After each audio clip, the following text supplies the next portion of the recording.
I think that stewardship means that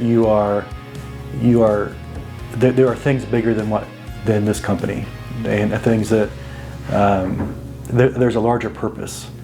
And I think that the two of the biggest examples are through the ministry across America, and the ministry that Ted and Jean have with the Way and with some of the different missions that they help.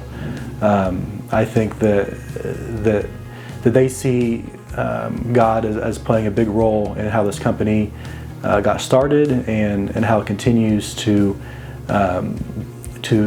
bless us as we go about bidding on projects and just fulfilling those projects, and they see that as something that they want to give back to. And so I think that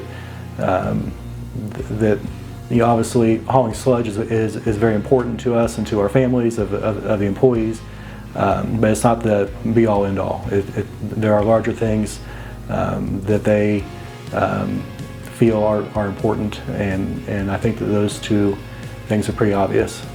There's no question about it that we have been blessed, and we've been blessed a lot with great people. We've been blessed with great projects, and we've been blessed with financial success. But none of that is because of anything that we do individually. It's because of keeping the focus, keeping the main thing the main thing. And so as we look at that through the mission side of things, I've always heard a term that you can never outgive God. And so sometimes you just have to be bold and be willing to say, I'm going to try. I'm going to try to do more than what God may have asked of me. I'm going to try to give more than God may have asked of me. And then just watch the miracles start to fall in place. Because once you stick yourself out there and say, this makes absolutely no financial sense for me to try to do this, but yet I'm going to do it anyway, and then watch God fill in the blanks. And if we can apply that to our personal life and our family life as well, you'd be amazed at some of the outcomes.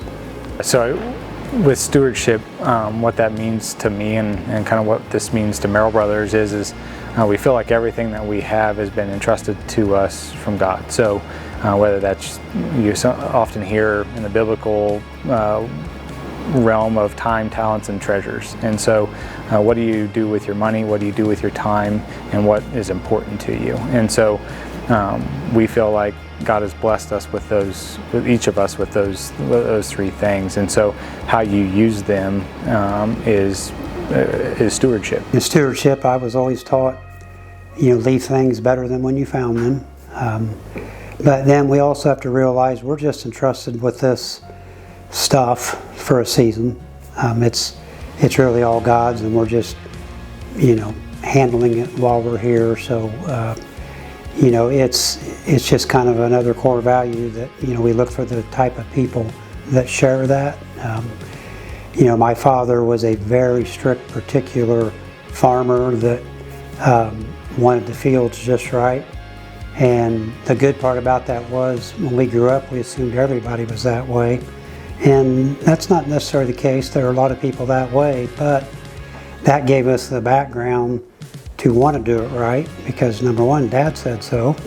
But number two, you realize why that was important.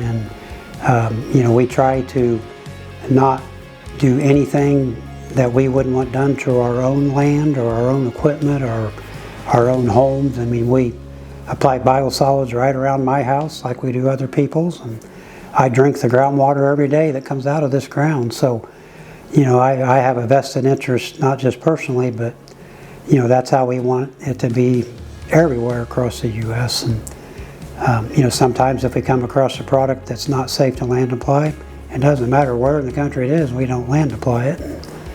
That's just it's kind of like you treat others the way you want to be treated, and it's the same way with stewardship.